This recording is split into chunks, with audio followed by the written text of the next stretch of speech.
वाहिगुरु जी की फतेह। साथियों, हम हफ्तावारी प्रोग्राम लेकर हाजिर हुए हैं और आज का टॉपिक हमारा रहेगा जब ये है विपणन की रीत, मैं ना करो इनकी प्रतीत। और सभी सुनने वाले श्रोताओं को मेघराज सिंह की तरफ से वाहिगुरु जी का खालसा वाहिगुरु जी की फतेह। और टीवी वीओके टीवी पर 3 मेहमान जुड़े हैं, तो सबसे पहले इनका हम स्वागत करते हैं, उसके बाद में प्रोग्राम स्टार्ट करेंगे। सबसे पहले मैं स्वागत करना चाहता हूँ विलास खैराट जी, जो बामसेब की तरफ से हैं। विलास खैराट जी, आपका बहुत बहुत स्वागत है। वाहिगुरु जी का खालसा वाहिगुरु जी की फतेह जी। विलास जी बहुत बहुत शुक्रिया मेघराज जी। शेख आसिफ जी, आपका भी बहुत बहुत स्वागत है। सत श्री अकाल, सलाम वालेकुम। वालेकुम अस्सलाम। आपका बहुत बहुत शुक्रिया सर जी। जी शुक्रिया। सरबजीत सिंह जी, आप स्पोक्समैन और मीडिया एडवाइजर श्रोमणी अकाली दल अमृतसर अमेरिका। तो आपका भी हमारे टीवी पर वीओके टीवी चैनल पर बहुत बहुत स्वागत है। वाहिगुरु जी का खालसा वाहिगुरु जी की फतेह। वाहिगुरु जी का खालसा वाहिगुरु जी की फतेह जी। बहुत धन्यवाद जी। जी शुक्रिया। साथियों, हम पिछली बार हमने प्रोग्राम किया था, उसमें आप लोगों का काफ़ी सहयोग मिला है। उसमें कम से कम भी 26,000 लोगों ने देखा उसको, और उस पर काफ़ी कमेंट आए। सभी का धन्यवाद करना चाहते हैं जिन्होंने कमेंट किए हैं और जिन्होंने शेयर भी किए हैं। तो आज हम बात कर रहे हैं 10वें पातशाह की जो वाणी है, जब ये गहे विपणन की रीत, मैं ना करो इनकी प्रतीत। तो इसमें जो 3 शब्द हैं, विपणन और रीत और प्रतीत, इन पर बात करेंगे हम। और सबसे पहला मेरा सवाल विलास खैराट जी से है। जी विलास जी, मैं आपसे जानना चाहता हूँ, जैसे कि गुरु साहब ने कहा है विपणन, विपणन को आप कैसे बताएंगे हमारे श्रोताओं को? विपणन का असली अर्थ आप क्या समझते हो विपणन का? जी विलास जी।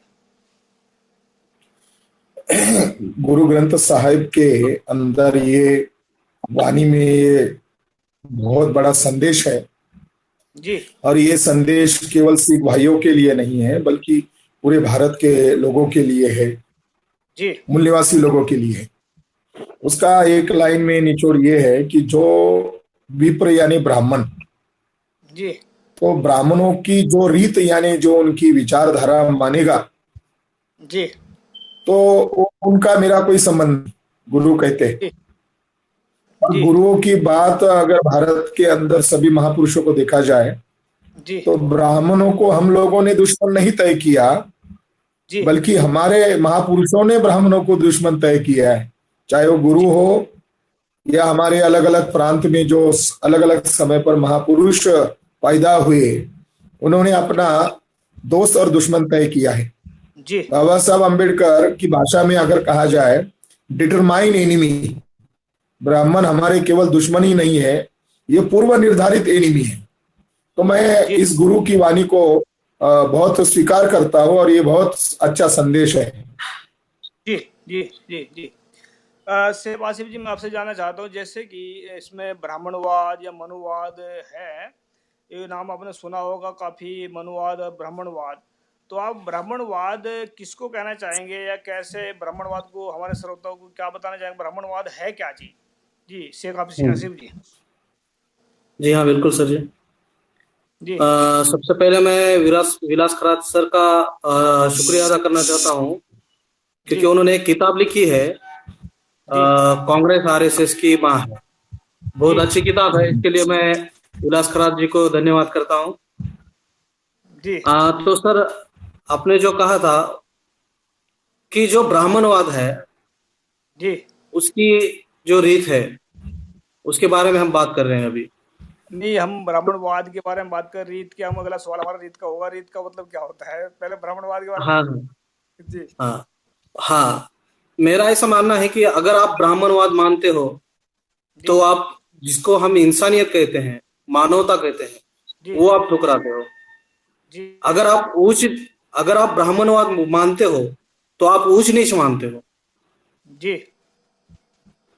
जैसे कि शूद्र, ये जो चीजें हैं ये सिर्फ ब्राह्मणवाद में है। जी।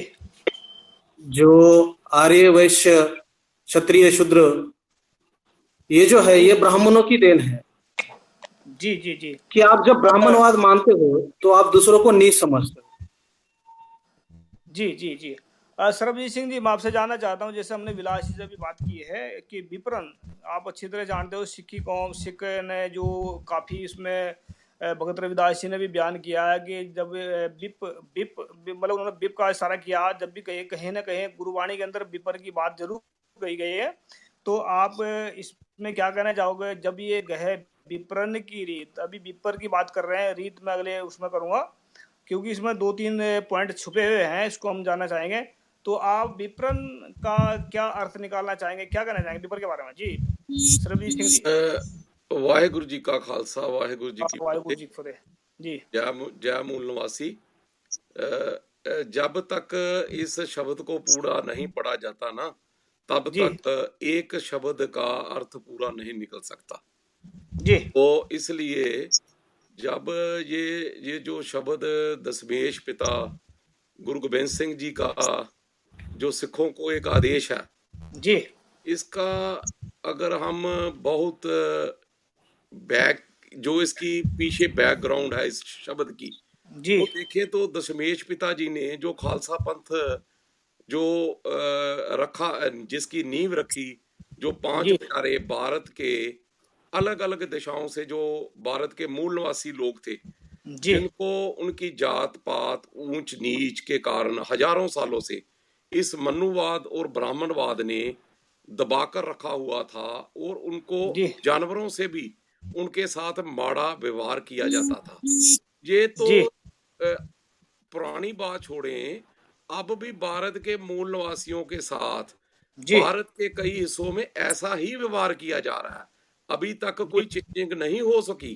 अभी भी उनको कहीं देखने को मिलता है भी वो शादी के लिए घोड़ी पर नहीं चढ़ सकते, बैंड जी बाजा नहीं बजा सकते, तो उनको पानी नहीं भरने दिया जाता, उनके बच्चों को स्कूलों में अलहदा से बिठाया जाता है, या उनके जी साथ ऐसे व्यवहार किया जाता है जैसे जानवरों के साथ भी नहीं किया जाता। जी तो जो खालसा पंथ था, जो गुरु थे हमारे, वो जो पीछे गुरु नानक देव जी से जो क्रांति चली थी, जब जी से उन्होंने ब्राह्मणवाद की, जब से जनेऊ नहीं डाला था, तो जी ये सिस्टम दसम पातशाह जिनको हम गुरु गोबिंद सिंह जी बोलते हैं, तो ये जब जी उन तक ये बात सारी गुरुओं, वो तो एक ही रूप थे, तो जब जी दशमेश पिताजी ने इसका खात्मा करने के लिए मनुवाद का भी इसको जड़ जी से ही खत्म कर दिया जाए, तो उन्होंने जो मूल निवासी भारत के अलग अलग दिशाओं से आए थे, उनको जी जब खालसा बना दिया, तो उन्होंने वहां पर जो आदेश और भी सिखों को दिए हैं, खालसा पंथ को भी, जब तक जी खालसा न्यारा रहेगा, अलग रहेगा मनुवादियों से, उसकी सोच, गुरु जी किसी जात पात के विरुद्ध नहीं लड़े। ये जो सिस्टम मनुवाद का है, सिस्टम के विरुद्ध सिख लड़ता है। सिखों ने हमेशा सिस्टम जो जिसके साथ जुल्म होता है, सिख जुल्म के विरुद्ध लड़ता है, चाहे दुनिया के किसी भी कोने में हो, चाहे जी जालम किसी भी रूप में आ जाए। जैसे आज ये ब्राह्मणवाद मनुवाद के रूप में काम कर रहा है भारत जी में, तो दशमेश पिताजी ने तब ये कहा था भी खालसे ने न्यारा रहना है। खालसा अकाल पुरख की फौज, इसने किसी भी दुनिया की फौज को, किसी भी सरकार के नीचे काम खालसा नहीं करेगा। खालसा जी अकाल पुरख की फौज है। तो जब जी तक खालसा रहे न्यारा, तो जब तक ये खालसा न्यारा रहेगा, अपना आप विप्रवादियों से अलहदा बनाकर रखेगा, जी अलहदा अपनी पहचान रखेगा, अपना सारा असूल जो बराबरता का, सामाजिक बराबरता का, ऊंच नीच से रहत, जात पात से रहत, सब इंसानों को इंसान समझकर उनके साथ बराबरता का व्यवहार जो है खालसे ने करना है। और जिसके साथ कोई जुल्म करता है, चाहे सरकार करती है, चाहे कोई भी जुल्म करता है, तो खालसे ने, क्योंकि वो अकाल पुरख, अकाल अल्लाह परमात्मा ईश्वर, उसको हम अकाल बोलते हैं। ये जो जी खालसा है ये अल्लाह की फौज है, तो इसने जुल्म के विरुद्ध लड़ना है। तो तब खालसे को ये देश किया गया भी उसने विपरण की रीत नहीं करनी भी मैं खालसा बना दूं। जैसे आज कई खालसे हैं जिन्होंने अमृत भी पान किया है, पर वो जो जी मोहन भगवत के साथ जफ्फी डाले हुए हैं, जैसे बादल है, जैसे कांग्रेस पार्टी कैप्टन अमरिंदर सिंह है, विपरण है। विपरण का मतलब यही है भी इन्होंने खालसे की परंपराओं को छोड़कर गद्दी के लिए, पैसे के लिए, सिख सिद्धांतों का कत्ल करके अपने पैसे के लिए ये विप्रवादियों के साथ मिल गए हैं। इन्होंने जी जी सरबजीत सिंह जी खत्म कर दिया है। जी सरबजीत सिंह, मैं आपके पास दोबारा आऊंगा। जी जी हाँ जी। विलास जी, मैं आपसे जानना चाहता हूँ, जैसे कि हमने बात करी है रीत की, रीत और परंपराएं, और काफी इसमें सिस्टम चला आता है कि परंपरा के अंदर बांध दिया जाता है लोगों को कि नहीं आपके कुल गुरु हैं। परंपरा रीत जो चली आ रही है पहले से, उसको मैं तो इसमें मैंने शेर लिखा था उसके ऊपर में भी कि परंपरा के उसमें अपने जो बुजुर्गों को, मरे हुए बुजुर्गों को इनके गुरु बना दिए और गुरु बनाकर उनको अपना हमेशा के लिए गुलाम बना दिया। तो रीत और परंपरा के बारे में आप क्या कहना चाहेंगे? गुरु साहब ने कहा जब ये है विपरण की रीत, मैं ना करो इनकी प्रतीत, रीत की बात है, तो रीत को आप कैसे कैसे बताना चाहेंगे हमारे सर? तो रीत को और परंपरा एक ही है या अलग अलग है? इसमें क्या कहना चाहेंगे आप विलास जी? दरअसल ब्राह्मणवाद का मतलब है इनइक्वलिटी, गैर बराबरी। और ब्राह्मणों ने अपने धर्म, अपनी गैर बराबरी वाले सिद्धांत को धर्म के नाम पर प्रचारित किया है। जी दरअसल ये वैदिक धर्म धर्म ही नहीं है, एक षड्यंत्र, एक धोखा है। जी और उन्होंने जो रीत या जो परंपरा बनाई है वो उन्होंने धर्म के नाम पर समाज पर थोपी हुई है। जी और ये रेशियल बेस पर खड़ा किया है वांशिक रूप में, जैसे कि ब्राह्मण के घर में ही ब्राह्मण पैदा होगा जी और शूद्र के घर में, चाहे वो कितना भी विद्वान क्यों न हो, मगर वो ब्राह्मण नहीं बन सकता। इसी को ब्राह्मणों ने रीत और परंपरा कहा है। तो ये जो वांशिक भेदभाव है, भेदभाव जो धर्म मानता है, इसके खिलाफ गुरुओं ने बगावत की है। बल्कि गुरु गोविंद सिंह ने यहाँ तक कहा कि जनेऊ धारण करने वाला बहुत षड्यंत्रकारी होता है। तो गुरुओं की ये जो सोच है विप्रसार नहीं है, ये जानवरों की व्यवस्था इंसान में लागू करते हैं। इसीलिए इस जानवरों की व्यवस्था को मानने वाले लोगों के खिलाफ, यानी उनकी रीति और परंपरा को नकारने का एक कार्यक्रम है। जी जी जी जी शेख आसिफ जी, मैं आपसे जानना चाहता हूँ, जैसे कि हमने रीत के बारे में बात करी है और पहले विपरीत के बारे में बात करी है, तो आप बताएंगे इसमें कि इस्लाम धर्म के अंदर मनुवाद की रीत कहाँ तक चल रही है और कहाँ तक कामयाब हुआ? क्योंकि मनुवाद के जो पंजे हैं वो हर एक धर्म के अंदर घुसे हुए हैं। ये जो नाखून है उसके षड्यंत्रकारी वो हर एक के अंदर जा रहे हैं। तो इसमें इस्लाम धर्म के अंदर ये कहाँ तक घुस गया है और इसको कहाँ तक डैमेज करने की बात कोशिश कर रहे हैं? क्या इसमें क्या रीत चला रखी है इन्होंने भी मुसलमान इस्लाम धर्म के अंदर? जी शेख आसिफ जी। हाँ सर, आजकल कैसा हो चुका है कि इस्लाम धर्म में बहुत बड़े पैमाने पर ब्राह्मणवाद जिसे कहते हैं, जिसकी ब्राह्मणवाद की जो रीत है वो आज इस्लाम के अंदर भी घुस चुकी है, जिसे हम नाकार नहीं सकते हैं। क्योंकि आज इस्लाम जो है एक समान मानने वालों में से है कि जो कोई मजदूर हो या कोई राजा हो या प्रजा हो, अगर नमाज पढ़ते हैं तो एक लाइन में खड़ा होकर कंधे से कंधे मिलाकर नमाज अदा करते हैं। जी यानी कि सबको बराबरी में खड़ा करने का आदेश इस्लाम में है। लेकिन आजकल इस्लाम में भी ऊंच नीच का दर्जा पाया जा रहा है। वो इसलिए पाया जा रहा है क्योंकि इस्लाम में भी बहुत बड़े पैमाने पे घुसखोरी की गई है। जो ये ब्राह्मणवाद है इन लोगों ने, तो आज जरूरत है कि इनका डीएनए चेक करके इन्हें बाहर फेंकना। अगर ये कर पाए तो शायद कुछ और परिवर्तन हो सकता है। जी जी इनका डीएनए वैसे चेक अल्लाह के ही बंदे कर सकते हैं, निकाल दिया है सारा सिस्टम। जी हाँ मैं सरबजीत सिंह जी, मैं आपसे जानना चाहता हूँ, जैसे कि हमने मुझे इस्लाम धर्म के बारे में जाना कि इस्लाम धर्म के अंदर भी ब्राह्मणवाद आ चुका है और विलास जी ने भी बताया कि जो परंपराएं चली आ रही हैं पहले से उनमें घुसपैठ मेघराज जी जी भाई साहब। मेघराज जी, मैं थोड़ा कुछ कहना चाहता हूँ। जी बोलिए। हाँ, हमारे जो मुस्लिम भाई ने जो बात कही उसी को आगे जोड़कर मैं कहना चाहता हूँ कि विप्र यानी ब्राह्मण लोगों ने इस्लाम को बदनाम करने के लिए एक साजिश के तहत काशी का ब्राह्मण, इसके माध्यम से आरएसएस ने मुस्लिम राष्ट्रीय मंच नाम का एक संगठन बना लिया है। जी और उसके माध्यम से इस्लाम के ये जो बराबरी वाले जो सिद्धांत है, इसको बदनाम करने का एक बहुत बड़ा साजिश आरएसएस के द्वारा रचा जा रहा है और वो किया जा रहा है। जी हाल ही में बॉम्बे में मुस्लिम लोगों ने मुस्लिम राष्ट्रीय मंच के एकता पार्टी को जोर जबरदस्त विरोध, और मुस्लिम लोगों ने ये बहुत अच्छी पहल की कि ब्राह्मणों का संगठन इस्लाम के अंदर नहीं घुस सकता। Very good. बहुत अच्छी बात है। जी मगर उसके साथ अभी परसों प्रणब मुखर्जी जो नागपुर में आया था, जी तो वहां पर देश के तौर पर उत्तराखंड का एक पगड़ी पहना हुआ दिखाया गया।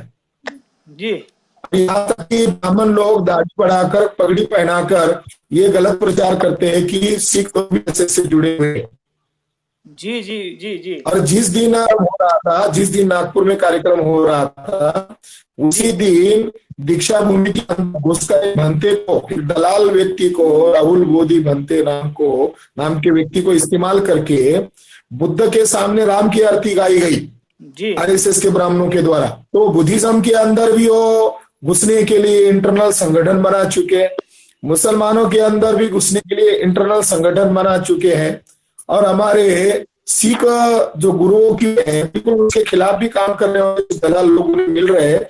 इसलिए नेशनल माइनॉरिटी मोर्चा की तरफ से, मैं उसका इंचार्ज हूँ, मैं सभी माइनॉरिटीज के लोगों को अपील करता हूँ कि हमें विप्रो को जानना होगा। जी जी जी सरबजीत सिंह जी, मैं आपसे जानना चाहता हूँ, जैसे इन्होंने बताया कि मुसलमानों ने जो मुसलमान के बीच में भी ब्राह्मण घुस गया है और बुद्धिस्ट के अंदर भी घुस गए हैं। अभी जो सिख धर्म है, सिख धर्म के अंदर इन्होंने जो रीत चलाई है, ब्राह्मणों ने जो चल रहा है सिस्टम, तो आप क्या समझते हो कि सिख धर्म के अंदर भी इनकी घुसपैठ हो चुकी है या घुसने वाले हैं, या ये इन्होंने सिख धर्म को खा लिया है? इस पे क्या कहना चाहेंगे आप अ, सरबजीत जो सिख धर्म है, जी? जो आप रीत की पहले बात करते हैं, पहले मैं रीत पर आऊं। एक रीत गुरु साहबानों की है, एक ब्राह्मण की है। तो जी गुरु जी ने जो स्पष्ट किया था कि आपने ब्राह्मण की रीत पर, विपर की रीत पर नहीं जाना। खालसे जी की अपनी रीतें मर्यादाएं हैं। जैसे जी खालसा खालसा जब बागी होता है, जब बादशाह होता है, और खालसा जी जो होता है हमेशा गरीब की तरफ जाता है, मजलूम की तरफ सपोर्ट करता है, जालम नहीं जी बनता। चाहे खालसा हुकूमत में हो, चाहे बगावत में हो, खालसे की जो जी तलवार होती है हमेशा मजलूमों की रखवाली के लिए होती है। तो जी ये तो बात है, ये हमारी परंपराएं हैं जिन पर हमको जी गर्व है। एक ब्राह्मण की परंपराएं हैं लोगों पर जुल्म करना, गरीबों मजलूमों को खत्म करना, उनका धर्म छीनना, उनको ना बराबरी, उनको कुचलना और उनसे काम करवाकर उनको जानवरों से भी ज्यादा नीच रखना। जिसका जी उन्होंने 4 वर्णों में जो सिस्टम क्रिएट किया वो इसीलिए था। ये उनकी परंपराएं हैं, खालसे की अपनी परंपराएं हैं। जो हमारी जी परंपराएं हैं, उसने देखा भी ये जो खालसा पंथ है, ये तो शूद्रों का ही, ये अगर देखें जो खालसा पंथ है, ये अकेला ये धर्म है। ये 2 धर्म जो है, बुद्ध धर्म और खालसा सिख धर्म, जी ये भारत जी की धरती पर भारत के मूल निवासियों के रियल धर्म है। जी ये तो 2 धर्म है, बुद्ध धर्म और सिख धर्म। इस्लाम जी हमारे मूल निवासियों ने अपनाया है। इस्लाम धर्म जी जी भारत से बाहर आया, पर उसको सबसे ज्यादा हमारे जो शोषित, जिनको ब्राह्मणवाद ने कुचला हुआ था, जो कुचले हुए लोग थे, उन्होंने देखा भी इस्लाम को हम अगर इस्लाम में चले जाएंगे तो हमें मनुवाद से राहत मिल जाएगी। तो ये लोग जी इस्लाम में चले गए क्योंकि इस्लाम एक अच्छा धर्म था। तो ये जो बात थी, ये तो है हमारी रीतें। और जी दूसरी बात, आपने क्वेश्चन जो किया है भी सिख कहां तक, ये सिखों पर इन्होंने अपनी पकड़ बना रही है।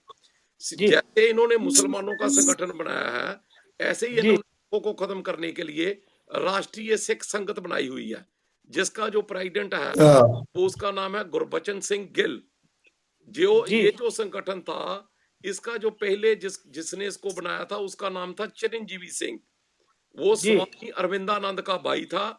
और उसके बाद रुलदा सिंह को बना। रुलदा सिंह का जो है कुछ हमारे जो बागी खालसा जिनको हम बोलते हैं, उन्होंने घुसपैठ खत्म करने के लिए उसका काम तमाम कर दिया। और उसकी जी जगह जो अब गुरबचन सिंह जो गिल है, वो जी आरएसएस का जो संगठन राष्ट्रीय सिख संगत है उसको चला रहा है, दिल्ली में उन्होंने बकायदा उसका ऑफिस खोला और बड़े जी पद्धर पर उन्होंने उस सिखों में घुसपैठ करने के लिए उन्होंने पैसा जो है खुलेआम, सबसे ज्यादा पैसा आरएसएस का ये जो संगठन है सिखों का, इस पर वो खर्च कर रहे हैं। क्यों? जी क्योंकि जो भारत के मूल निवासियों की आवाज दुनिया में अगर कोई लेकर जा सकता है तो सिख लेकर जा सकता है। क्योंकि जी जो बिल्कुल एकदम से। बाहर इस समय सारी दुनिया में सिखों का बोलबाला है। 5 मिलियन के करीब सिख बाहर बैठे हुए हैं और वो जी आजाद हैं। वो भारत के गुलाम सिख नहीं है और ना ही ब्राह्मणवाद के गुलाम सिख हैं। वो गुरु जी गोबिंद सिंह के असली सिख हैं। तो इसलिए ये जो सिख हैं, जब जब इनको पता चल रहा है भी ये जो मूल निवासी हमारे भाई हैं, तो जी सिखों का गुस्सा और बढ़ रहा है, क्योंकि सिख किसी पर जुल्म नहीं देख सकता। आपने जी देखा होगा भी खालसा एड अगर जाकर लीबिया में, सीरिया में जाकर जाकर खालसा वहां पर मुसलमानों को खाना खिलाता है, क्योंकि खालसा जी दुनिया में हर कोने में जा सकता है जहां पर जुल्म होता है। तो खालसे जी की जो जन्मभूमि है वहां पर ही मजलूमा पर इतना जुल्म जुल्म हो रहा है। इसके लिए मैं खास करके श्री वामन मेश्रम जी, जो बाम सेव के प्रेसिडेंट हैं, उन्होंने जी हमारी आंखें बहुत खोली हैं। उन्होंने हमको आकर ये जो बताया भी जो खालसे का असली धर्म था वो हमारा, हम उसी पर चल रहे हैं, हम मजलूम लोग हैं, हम पर ब्राह्मणवाद और मनुवाद कैसे जुल्म कर रहा है। तो आपका खालसे का ये फर्ज है भी आपने मजलूमों की तरफ खोड़ना है और जालम के साथ लड़ना है। तो इसलिए जो खालसा है, अब एक आपको आश्चर्य की बात बता रहा हूं और वो बात जी को डिलीवर करें। वो बात ये जी है भी बाहर के देशों में बाहर के सिखों ने किसी भी जी गुरुद्वारे के अंदर, ना कांग्रेस पार्टी का कोई आदमी आ सकता है, उसको जी गुरुद्वारे में आ सकता है माथा युवा। टेकने के लिए, पर वो जी गुरुद्वारे के स्पीकर से, गुरुद्वारे की स्टेज से बोल नहीं सकता। और ना जी ही उसको गुरुद्वारे में कोई बराबर। सम्मान मिल सकता है, और ना ही बीजेपी के किसी आदमी को गुरुद्वारे से सम्मान मिल सकता है, और ना ही वो बोल सकता है। ना ही जी दोनों कम्युनिस्ट पार्टियों का कोई आदमी गुरुद्वारे में आकर बोल सकता है, ना सम्मान ले सकता है। हमारे जी गुरुद्वारे में कोई भी आदमी माथा टेक सकता है, वो हम किसी को नहीं रोक सकते। पर जी हमारी जो परंपराएं हैं भी हम जालम लोगों को हम अपने गुरुद्वारे से बोलने नहीं देते। और जी ना ही आम आदमी पार्टी, भारत की ये जो मनुवाद की पार्टियां हैं, बाहर के सिखों ने उन पर पाबंदी लगा दी है। मैं इस माध्यम से भारत के मूल निवासियों को खालसे के ये जो जाहो जलाल हम बोलते हैं, जो आपको जी बताना चाहता हूं, खालसा ही है जिसने इस मनुवादियों पर पाबंदी लगाई हुई है। कोई भी जी मनुवादी बाहर के देशों में सिखों के गुरुद्वारे में आकर बोल नहीं सकता और किसी को जी कोई सम्मान नहीं मिलेगा। अकेला जी अकेला वामन मेश्रम है जिसको सारे देशों में गुरुद्वारों पर सम्मान भी मिलेगा और उनको सिखों की स्टेजों पर बोलने का भी अख्तियार है। ये अकेले वामन मेश्रम जी हैं जिनको सिखों ने, ये इसलिए क्योंकि वामन मेश्रम मजलूमों के लिए लड़ता है, वामन मेश्रम सिखों के लिए लड़ता है, वामन जी मेश्रम मुसलमानों के लिए लड़ता है, वामन मेश्रम बोधियों के लिए लड़ता है, वामन जी मेश्रम भारत के वो हजारों सालों से दबे कुचले एससी एसटी ओबीसी के लिए लड़ता है, जिसके लिए खालसा पंथ का जन्म हुआ था। इसलिए वामन जी मेश्रम भारत में हमारा, हम उसको अपना लीडर मान चुके हैं। पंजाब बहुत में बढ़िया। हमारा एक लीडर सिमरनजीत सिंह मान है, जो ईमानदार है, जो अपने सिद्धांतों के साथ समझौता नहीं करता, जो पूरा खालसा है। दूसरी तरफ हमारा लीडर भारत में वामन मेश्रम है, जो मजलूमों के जी लिए लड़ रहा है। इस काफले को अब ब्राह्मणवाद रोक नहीं सकेगा, क्योंकि खालसा सारी दुनिया में है। इस पर हमने भारत में घेर दिया है।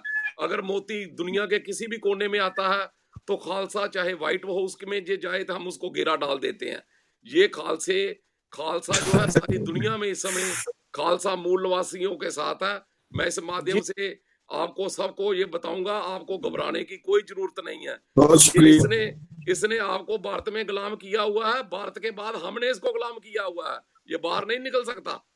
जी जी जी बहुत धन्यवाद आपका सरबजीत सिंह। मैं देखो, मैं अपने श्रोताओं को बताना चाहते हैं, मुझे तीन तीन जो हमारे साथ में शख्सियत जुड़ी हुई है, इस करके हम जुड़े हैं तीन तीन, ताकि हम बता सके आप लोगों को भी ब्राह्मणवाद का जो पंजा है, खूनी पंजा, वो हर एक धर्म के अंदर एंटर हो चुका है और वो कहाँ तक कामयाब हो रहा है। तो इस करके हम आप लोगों को ये ना सोचो भाई सिर्फ शूद्रों को, जो भारत के जो शूद्र नहीं है उनको शूद्र बना, उनको परेशान करता है, या मुसलमानों को परेशान करता है, सिखों को परेशान करता है, ये सबके अंदर घुसपैठ की है। तो इसको कैसे मुंह तोड़ जवाब देना, हम इस पर बात कर रहे हैं और इसमें कैसे पहचान कर सकते हैं इसकी। जी विलास जी, मैं आपसे जानना चाहता हूँ, जैसे कि हम देखते हैं कि गुलामी दो प्रकार की, मैं ऐसा मानता हूँ, दो प्रकार की होती है। एक शारीरिक गुलामी होती है, एक मानसिक गुलामी होती है। तो ब्राह्मणवाद जो है ना, इसमें पैंतरा कौन सा यूज करता है मानसिक गुलाम बनाने में? ताकि हमने देखते हैं कि मानसिक गुलाम जो है बहुत खतरनाक होती है मानसिक गुलामी, और जो लेकिन मानसिक गुलामी बहुत खतरनाक होती है। तो उसकी हम पहचान कैसे कर सकते हैं? ब्राह्मण कैसे फंसाता है लोगों को मानसिक गुलामी में? जी विलास जी। ब्राह्मणवाद जो है पहले मानसिक रूप से गुलाम बनाता है। जी। गुरुओं ने पास्ट में शायद उन्होंने बहुत, उनका जो आकलन था, जी। तो दो बातें मैं आपके सामने कहना चाहता हूँ कि लोग कैसे घुस गए जी। और फिर उन्होंने हमारे लोगों को मानसिक गुलाम बनाया। तो उदाहरण के तौर पर आपको उदाहरण देता हूँ। जी। ईसा पूर्व 183 में पुष्यमित्र नाम ब्राह्मण मध्य निकल कर पाटलिपुत्र यानी पटना, जहाँ मौर्य की राजधानी, वहां जाता है। जी। और वहां उसके सैन्य में घुसपैठ कर उसका सेनापति बन गया। पहले तो ये घुसपैठ करते हैं, बाद में पावर पर कब्जा करते हैं, फिर जी। मौर्य राजा का उन्होंने कत्ल किया। जी। तो ये घुसपैठ के गुलाम हुए, उसका अंदर भी घुसपैठ। विलास जी, एक आपकी बात। उदाहरण है। दूसरा उदाहरण है छत्रपति। हाँ मेघराज जी, मेरी आवाज आ रही है? जी अभी आई है, ठीक है। हाँ जी करो जी। हाँ, ईसा पूर्व 183 में पुष्यमित्र शुंग नामक ब्राह्मण मध्य प्रदेश से निकलकर जी। मौर्य की राजधानी पाटलिपुत्र जाता है और वहां उसके सैन्य में घुसखोरी करके पावर पर कब्जा कर लेता है, सेनापति बन लेता है जी। और मौर्य राजा का कत्ल करता है। एक उदाहरण है घुसपैठी करने का। जी। दूसरा उदाहरण है कि छत्रपति शिवाजी महाराज के मंत्रिमंडल में घुसकर पेशवा ब्राह्मणों ने शिवाजी महाराज को भी उसी तरह मारा, धैर्य देकर, जैसा जी। मौर्य राजा बृहद्रथ की हत्या की।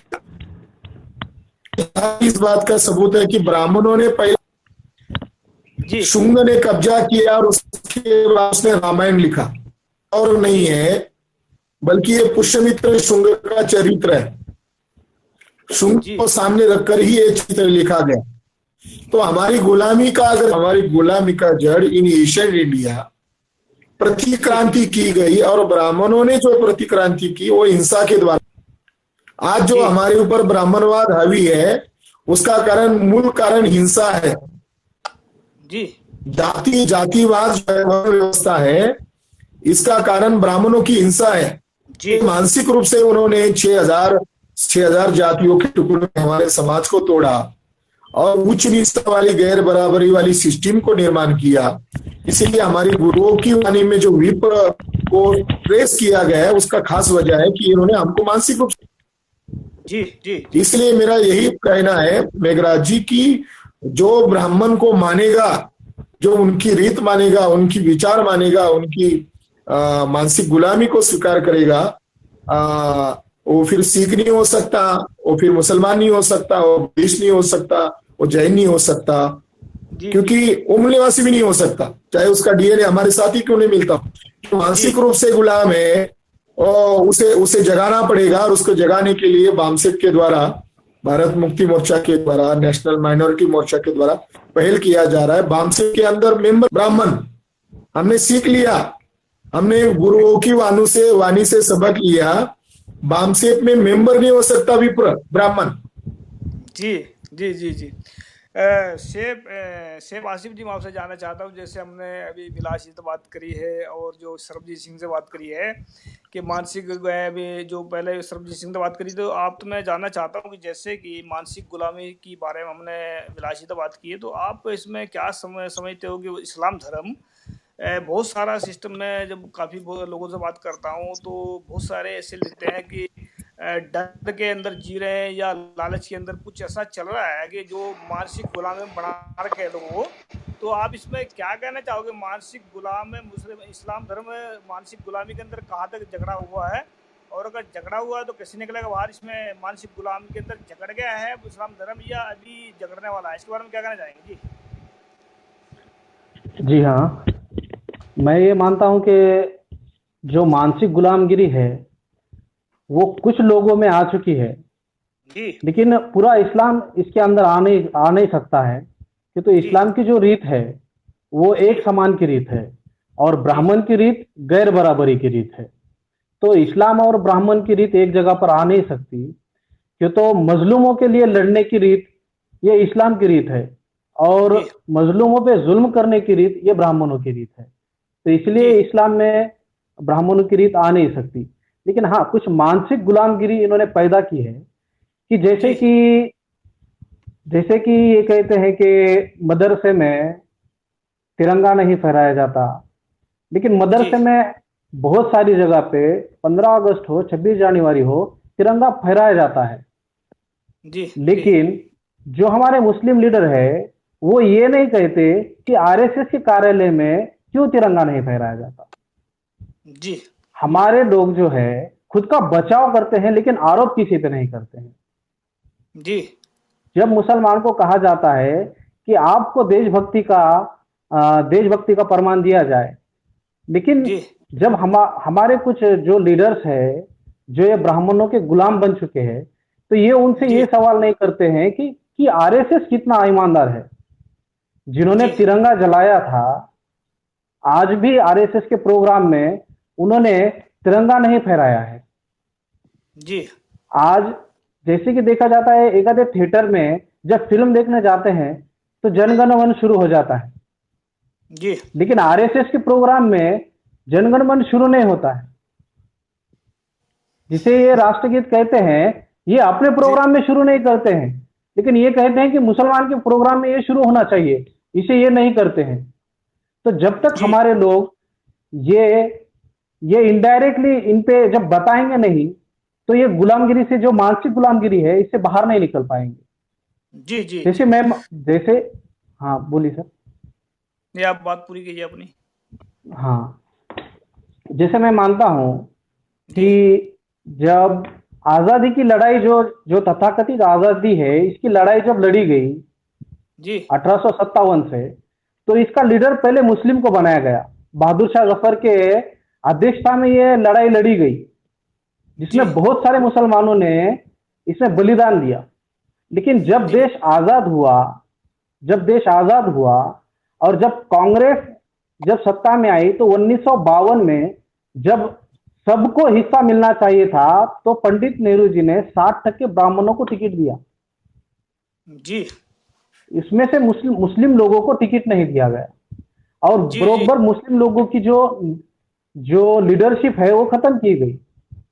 जी जी जी चलो तो ये मैं इसमें जानना चाहते हैं, तो इसमें सिखों के साथ में इन्होंने दगाबाजी की है, इनके साथ में षड्यंत्र किया, सिखों के हम्म साथ भी ऐसे ऐसे हाँ मुसलमानों के साथ भी, सर, तो सभी के साथ में किया है। हाँ सरबजीत सिंह, हाँ आपसे जानना चाहता हूँ, जैसे हम मानसिक गुलामी की बात करते हैं और ये शारीरिक गुलामी की बात करते हैं, तो इसमें आप मानसिक गुलामी जो हमारे भाई बहन बने हैं मानसिक गुलाम है, जो उससे बाहर निकलने के लिए ये मानसिक गुलामी की थोड़ी पहचान बताएं, कैसे मानसिक गुलाम कैसे होते हैं, उनकी पहचान क्या होती है और उससे बाहर कैसे निकल सकते हैं मानसिक गुलामी से। जी सरबजीत सिंह जी। मानसिक जो गुलामी की बात करते हैं, उसका मतलब होता है भी आदमी जी जो लड़ने की ताकत होती है वो दिल तोड़ देता है। भी जो जो मेरा जी दुश्मन है उसके पास ज्यादा ताकत है, और मैं अगर लड़ूंगा मुझे मिलेगा कुछ नहीं, मैं भी मारा जाऊंगा और मेरे परिवार भी मारे जाएंगे। तो इससे जी वो क्या करता है, वो मानसिक गुलामी कबूल कर लेता है, वो लड़ना जी चाहता है। एक बात, मेरी ये बातें थोड़ी सी ध्यान से सुने। एक आदमी जी लड़ना चाहता है, उसको ये पता चल जाता है भी मेरे मेरे जो हक हैं, जो मेरी कौम पर जुल्म हो रहा है, मैं हूं भी सच्चा, मेरी कौम भी जी सच्ची है, पर वो हालात ऐसे जब देखता है भी हम लोग कम हैं, हमें मारे जाएंगे, हमें जेलें मिलेंगी, जेलों में जब जी आदमी चला जाता है पीछे वकील कौन करेगा, पीछे मेरी फैमिली बर्बाद हो जाएगी, तो वो क्या जी करता है जीने के लिए वो एक समझौता कर लेता है, उसको बोलते हैं मानसिक गुलामी। वो गुलामी कबूल जी कर लेता है, पर वो अंदर से उसका मन कबूल नहीं होता, पर उसको समय के मुताबिक गुलामी कबूल करनी पड़ती। इसकी मैं एग्जांपल देता हूँ। जी जैसे मुसलमानों को ये जितने धमाके की ये सारा कुछ आ गया, साध्वी ने जो जो ये इल्जाम लगाते हैं जी, ये पाकिस्तान के शह पर मुसलमान करते हैं और मुसलमानों को, बेदोशे मुसलमानों को जेलों में डाल देते हैं। ये जी जी सारा कुछ मीडिया में आ चुका है। वो बेचारे जलील होते हैं, उनके जी मस्जिदों पर जाकर ये पहले जुलूस निकालते हैं, उन पर पत्थर फेंकते हैं। अगर कुछ नौजवान देखते हैं भी ये हमारे के मस्जिदों पर ऐसा कर रहे हैं, वो आगे से कोई विद्रोह करते हैं। एक इन्होंने जी सीआरपीएफ बनाई हुई है। सीआरपी जी का काम ही ये है भी जहां पर ब्राह्मणवादियों की जो है वो पीछे जाएं या वो मुसलमान आगे बढ़ सक रहे हो, वो सीआरपी सीधी गोली चलाती है, वहां पर जी मुसलमानों को मारती है और फिर उनके घरों में जाकर उनकी औरतों को पीटती है, फिर उनके नौजवानों पर बगावत के केस डाल देती है। वो जी ऐसा करते हैं शहरों में, फिर उनसे ये दूसरे मुसलमान भी सबक लें, ये मानसिक जी गुलामी कबूल कर लें। तो वे जो जो हालात, जैसे बागलपुर, कई जगह सहारनपुर, ऐसे कई भारत में ये लोग फिर डर जाते हैं। पर जी इसका जो मैं एक बाम सेव ने हमारी आंखें जो खोली है, जो मैथमेटिक हमारे आंखों जो आ चुका है हमारे सामने। हम लोग क्या जी समझते थे, सिखों ने भी, हमने भी 34 साल एक ही बात जो हम कहते रहे, ये भारत हिंदुस्तान, भारत में जी सारे हिंदू, और हम कहते थे हम 2% हैं, हम दलेर कौम है, खालसा जो है अकाल पुरख की फौज है, किसी से डरता नहीं, हम 2% ही सारे भारत के जो हिंदू हैं उनके साथ टक्कर लेंगे। वो उसने हमको ऐसे जाल में डाला हुआ था, हमारे नौजवान भी मार रहा था, हमको जी आतंकवादी बनाकर जेलों में भी डाक रहा था, और हम समझते थे सारा हिंदुस्तान जो है हमारा दुश्मन है। पर बाम जी सेव ने हमारी आंखें खोल दी हैं। हमको पता जी चल गया है भी जो मुसलमान हैं हमारे दोस्त हैं, नागे जी हमारे दोस्त हैं, एससी एसटी ओबीसी हमारे भाई हैं, कश्मीरी जी हमारे भाई हैं। तो नागालैंड के, मिजोरम के, ये जो सारे लोग हैं ये तो हमारे भाई हैं। पर एक जो जैसे एक मोती होते हैं, मोती जी जो जी जब उसमें धागा पिरोया जाता है तो वो माला बनती है। अगर जी धागा काम ना करे तो अकेला अकेला मोती रह जाता, माला नहीं बनती। तो ये जो जी जी बामदेव ने काम किया, इन्होंने सारे मोतियों की माला को एक धागे के साथ पिरो दिया है, हम अब माला बन जी गए हैं। अब हम इसको 3% मन्नूवाद को घर से बाहर निकाल कर खालसा जो है खत्म करेगा। बाहर तो हमने जी जी इसको खत्म किया हुआ है, बाहर तो बाहर के देशों में जो ये मेरा मैसेज भारत के लोग देख रहे हैं, हमको आप जी लोगों को मालूम नहीं है हम लोग जो इनका हाल करते हैं। ये जो जब आते हैं डरते हैं, किसी को बताते नहीं भी हम बाहर आए हैं किसी रिश्तेदार को मिलने के लिए, और जब इनके जी जी मिनिस्टर अगर बता देते हैं तो वो अंदर कैद होता है और बाहर हमने घेरा डाला होता है। इनको हम जी जी इतना जो आप पर ये जुल्म कर रहे हैं, क्योंकि मैं इसलिए खुली बात करता हूं क्योंकि मैं आजाद देश अमेरिका में, अमेरिका का आजाद नागरिक हूं, तो मुझे जी जी किसी से डर नहीं है। खालसा तो कालपुर की फौज है, तो हम आजाद देश के वसनीक हैं, हम इधर के सिटीजन हैं। तो मैं अपने जी भारत वासियों के, मूल निवासियों को बताता हूं, हमें किसी का डर नहीं है। आप पर ये जो भी जुल्म कर रहा है, हम एक एक जुल्म का हिसाब इससे ले रहे हैं। हमने एक दुनिया में और रिकॉर्ड कायम किया है अभी तक, जब से यूएनओ बनी है, यूएनओ के जी अंदर कभी भी प्रोटेस्ट नहीं हुआ। जब से जी यूएनओ बनी है, सबसे दुनिया में सारी पावर यूएनओ के पास है। सब लोग कहते जी हैं जी यूएन ने कुछ करे, तो हमने एक कारनामा कर दिया है, श्रोमणी अकाली दल अमृतसर ने, जिसके प्रेसिडेंट जी सरदार सिमरनजीत सिंह मान है। हम पहली बार यूएनओ के अंदर जाकर हमने मुसलमानों के साथ जी इन्होंने क्या किया, एससी एसटी ओबीसी के साथ इन्होंने क्या किया, कश्मीरियों के, हमारे कश्मीरी भाइयों के साथ इन्होंने क्या किया, सिखों के साथ जी इन्होंने क्या किया, वो जो इन्होंने जुल्म किए भारत में, हमने यूएनओ के अंदर जाकर भारत के जी जो एम्बेसडर थे उसके सामने तस्वीरें लेकर दुनिया के सामने, यूएनओ के सामने रिकॉर्ड कायम किया भी उनका, भारत का ये जो जुल्म का, मोदी का, आरएसएस का नंगा चेहरा हमने यूएनओ में जी दिखा दिया भी। हम लोग इधर यूएनओ में तक पहुंच चुके हैं। इसलिए अपने आप को अब जो जो कहते हैं ना मानसिक गुलामी, उसको आप जी अपनी मानसिक गुलामी निकाल दें। अब खालसा आपके साथ है, 5 मिलियन सिख आपके साथ है, भारत के मुसलमानों के साथ, भारत के बौद्धियों के साथ, भारत के लिंगायतों के साथ, भारत के कश्मीरियों के साथ। हमारे पास जो जितनी खालसे के पास है पावर है वो आपकी है। हम एक सिख धर्म है जो अपने लिए नहीं लड़ता। ये बात ना समझे भी हम सिख हैं तो सिखों के लिए लड़ेंगे। खालसे जी जो है वो जुल्म के विरुद्ध लड़ता है। मुसलमानों पर जुल्म होगा, खालसा लड़ेगा। SC ST पर जुल्म होगा, खालसे ने लड़ना है। हमारा काम है जुल्म के विरुद्ध लड़ना। इस समय ये जी जो ब्राह्मणवाद है, ये जैसे औरंगजेब ने जुल्म किए थे, खालसा तब भी लड़ा था। अब ये जी आज का जो औरंगजेब है वो मोदी है, RSS है। हम जुल्म के विरुद्ध लड़ते हैं, किसी धर्म के विरुद्ध नहीं लड़ते। तो जी इसलिए खालसा आपके साथ है। तो जी सब लोग जो हैं, जो जो मानसिक गुलामी को छोड़े, बाम सेव के साथ आए, अपनी ताकत बढ़ाएं। एक एक उंगली जो होती है वो टूट जाती है, अगर एक जी एक उंगली जोड़ ले तो वो कसोन बन जाता है। तो ये कसोन अब बाम सेव ने बना दिया है। ये ताकत जो है हमारी, इसको इकट्ठी करें बाम सेव के माध्यम से।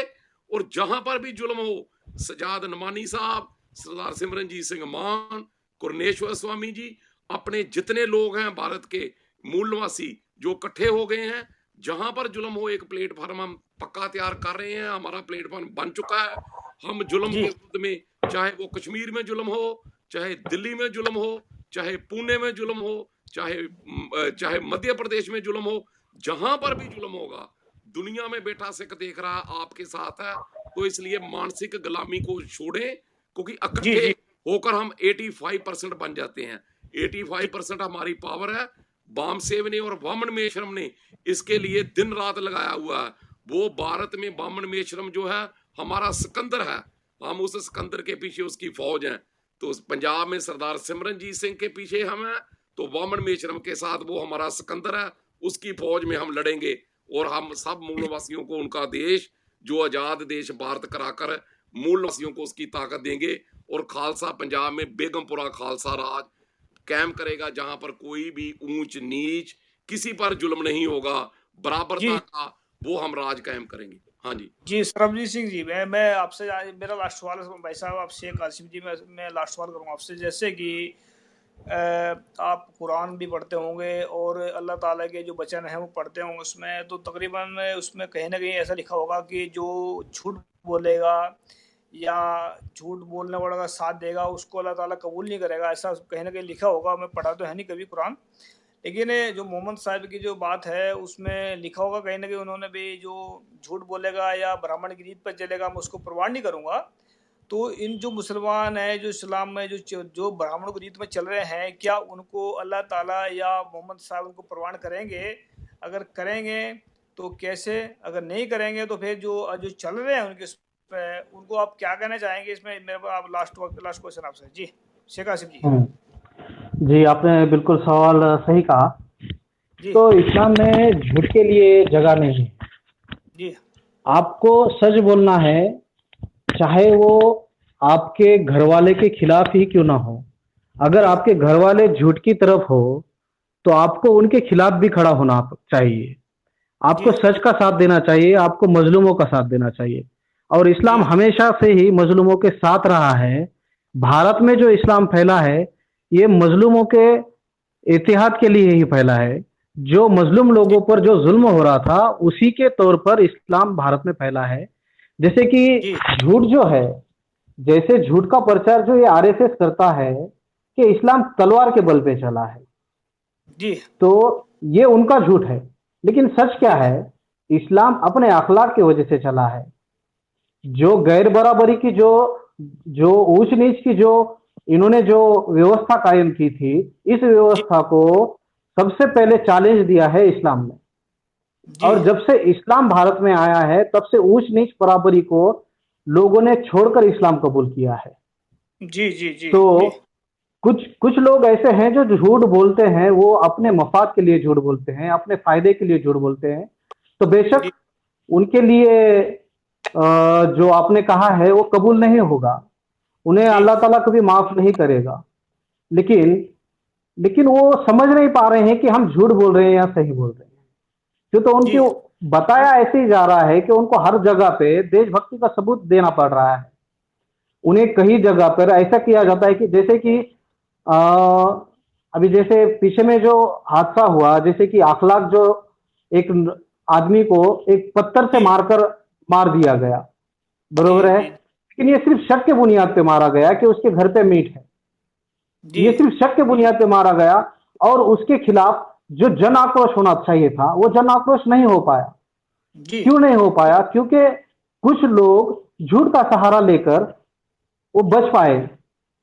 जी और जी जैसे कि अभी हमने देखा एक नाबालिग लड़की के साथ, जिसका नाम आसिफा था, जिसके साथ बलात्कार जी हुआ, बरोबर है? जी जी तो उसका विरोध करना चाहिए था, तो उस जो आरोपी है उनके समर्थन पर रैलियां निकली गई। जी जी जो जी रैलियां उसे इंसाफ दिलाने के लिए निकलनी चाहिए थी, वो रैलियां उसके समर्थन में निकली। लेकिन ऐसा नहीं है, आसिफा को इंसाफ दिलाने के लिए भी रैलियां निकली है, जी क्योंकि जी सच के जी साथ इस्लाम खड़ा है और झूठ वालों के साथ इस्लाम कभी भी नहीं है, और झूठ जी वालों को इस्लाम कबूल नहीं करता है।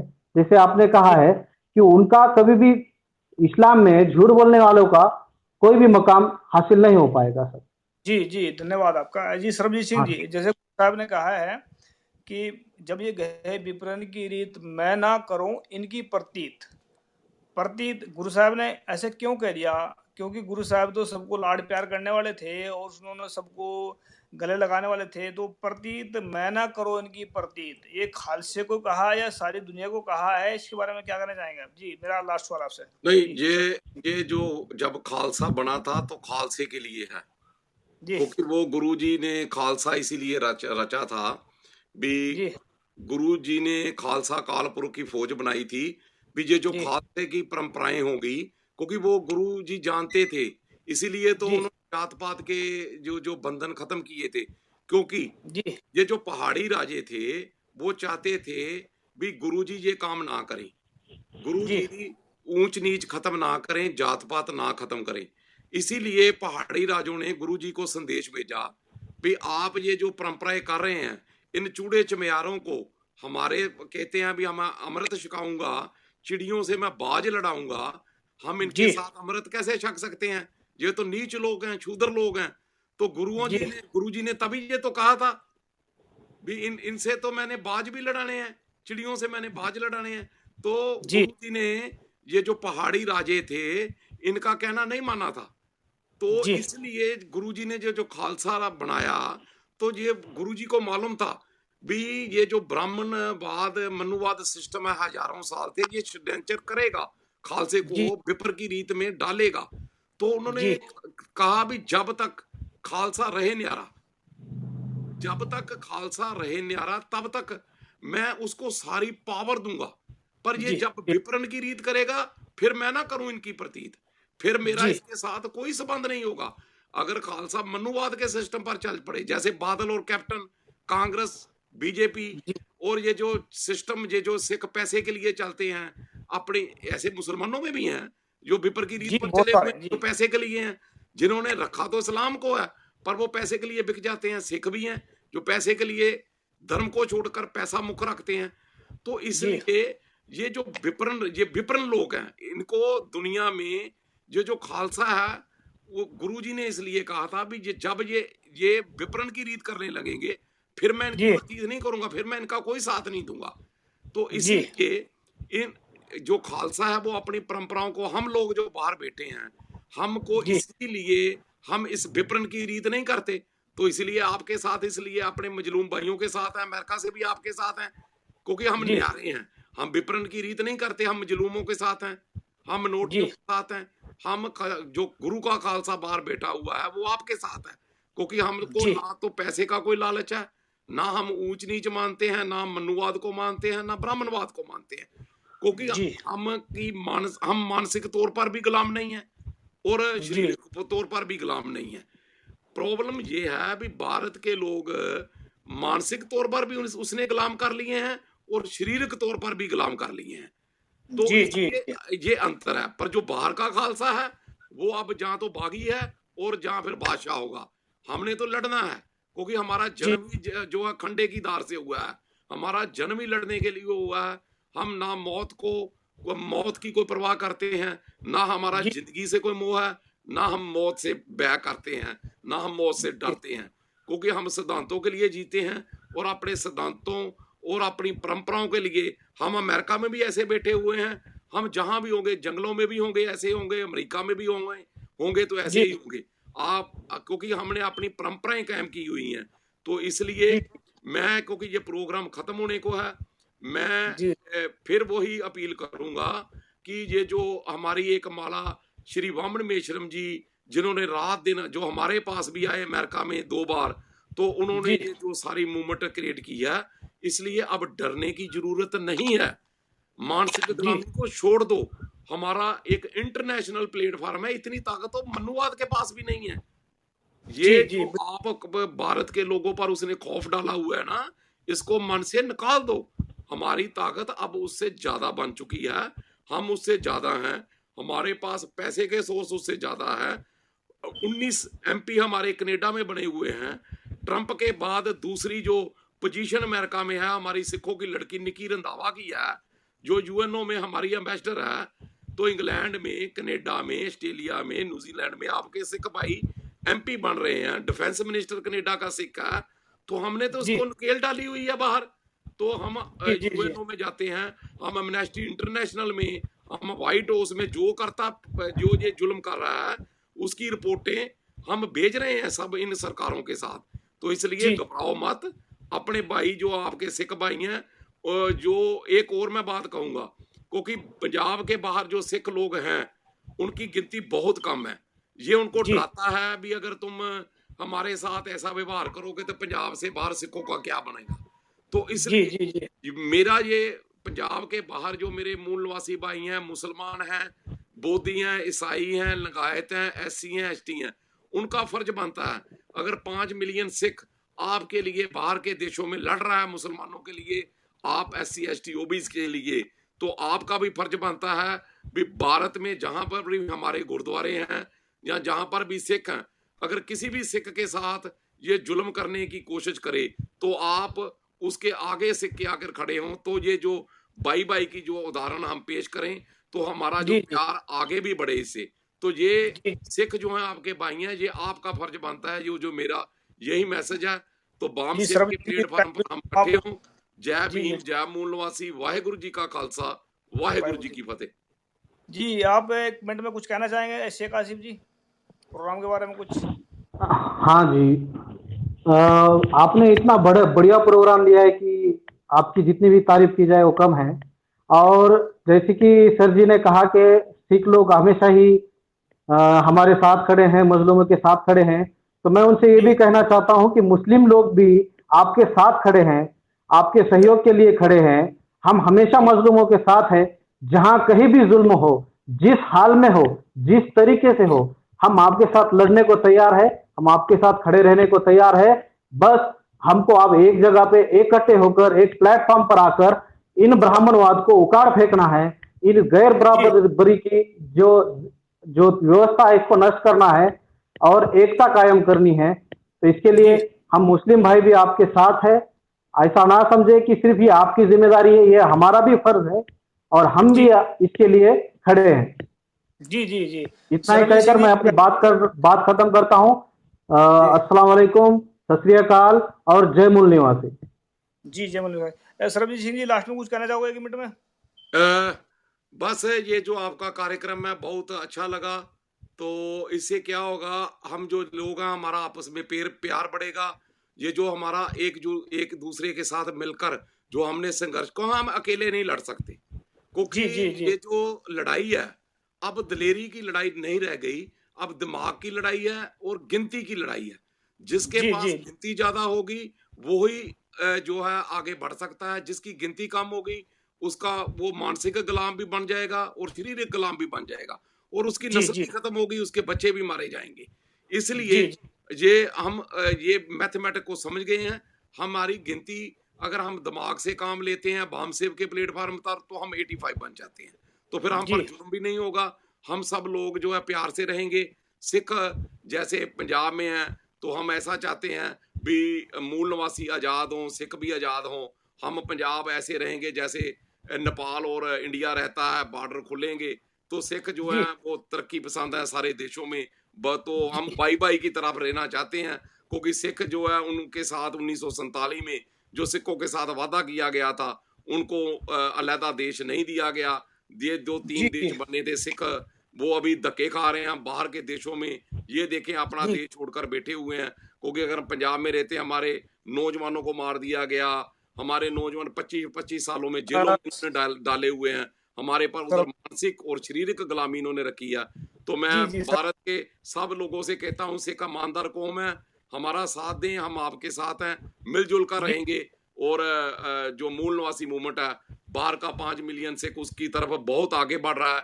आने वाले दिनों में ये जो पंजाब है, ये जो मूवमेंट महाराष्ट्र से चली थी, आने वाले दिनों में 2 साल के बाद मैं जो देख रहा हूँ, ये मूवमेंट का केंद्र बिंदु पंजाब बनने वाला है, क्योंकि सिख जो है आगे लगते हैं हर मूवमेंट में। ये जो 1947 में ब्राह्मणों ने भारत पे कब्जा किया, इस मूवमेंट में भारत को आजाद कराने के लिए भी 90% कुर्बानियां सिखों ने दी हुई हैं। तब भी सिख सबसे आगे थे, और अब भी जो ये जो मूल निवासियों की मूवमेंट और सिखों की आजादी की मूवमेंट ये जो चल रही है, आने वाले दिनों में पंजाब ही आगे होगा। तो आप सब लोगों को आजादी दिलाकर हम रहेंगे, यही मेरा आप सब भाइयों को मेरी ओर से अस्सलाम वालेकुम, जय मूल निवासी, वाहेगुरु जी का खालसा, वाहेगुरु जी। मैं लास्ट में शेयर करना चाहता हूँ, एक ठोकर मार दो मनुवाद को जिसने इंसानियत को गुलाम बनाया है, ठोकर मार दो मनुवाद को जिसने इंसानियत को गुलाम बनाया है, अपना लो गुरुओं पीरों के विचारों को जिसने इंसानियत को आज़ाद किया है, जिसने इंसानियत को आज़ाद किया है।